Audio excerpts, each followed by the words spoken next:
In this video, I'm going to reveal some of the secret sauce behind what made Biggie's iconic rap flow so smooth and unique. For all of today's demonstrations, I'm going to be using the vocals from Biggie's hit song Big Poppa over a fire instrumental that I produced called Nightlife. If you like this beat, I'll post a link to where you can get it in the video description below. Now let's get straight to it by listening to 4 bars of Biggie's first verse.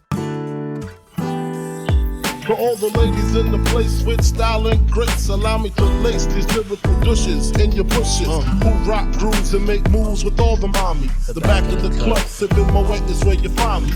Now, one major factor that contributes to Biggie's smooth signature rap flow is his masterful implementation of using late swing. For an example, on bar 1, beat 3, the words style and grace are basically eighth notes, but they are not timed perfectly on beat like eighth notes typically are.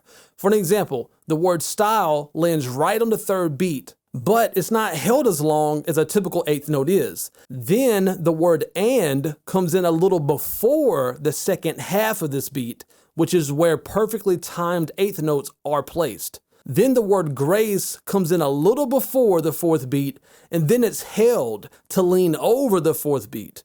And we'll cover more on this technique here in just a minute. Now, I'm going to play Biggie rapping this bar, and then I'm going to rap the same cadence, but I'm going to get rid of the swing on the 3rd and 4th beat. And notice how Biggie's sounds better with his swing than I sound without it.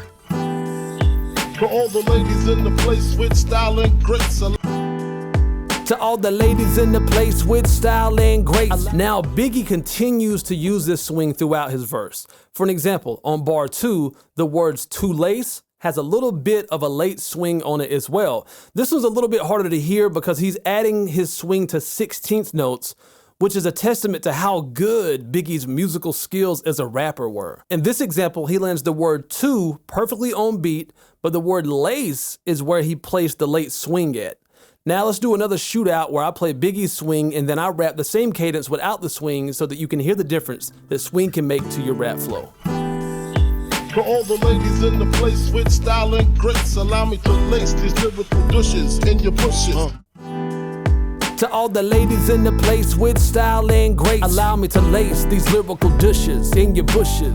And Biggie also has some nice swing on bar 3 on the 1st beat with the words who rock grooves. He does the same move here as before on bar 1 of beat 3 with the swinging eighth notes. Now here's Biggie rapping his cadence and then me rapping it without the swing.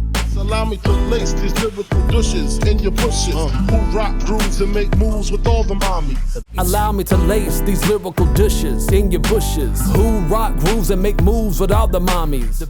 Now, as I already pointed out, Biggie oftentimes begins a 1-syllable word before a beat and drags it over the beat. This makes his flow sound really relaxed and smooth and less boxed in within each beat section. He does this on bar 1 with the word grace leading into beat 4, bar 3 with grooves leading into beat 2 and moves leading into beat 3, and also on bar 4 with club leading into beat 2.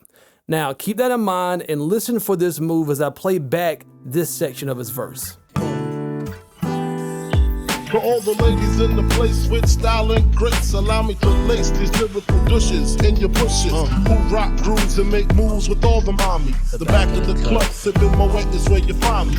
Also, another thing that Biggie does that we can learn a lot from is sometimes us rappers will box ourselves in to trying to complete a full thought within each bar. But sometimes you need to give yourself more room to convey what it is that you're really trying to say.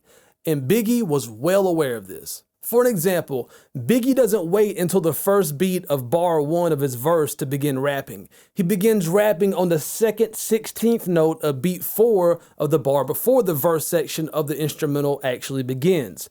He also doesn't finish his first full thought until the end of bar 2. Now let's take another listen and pay attention to that.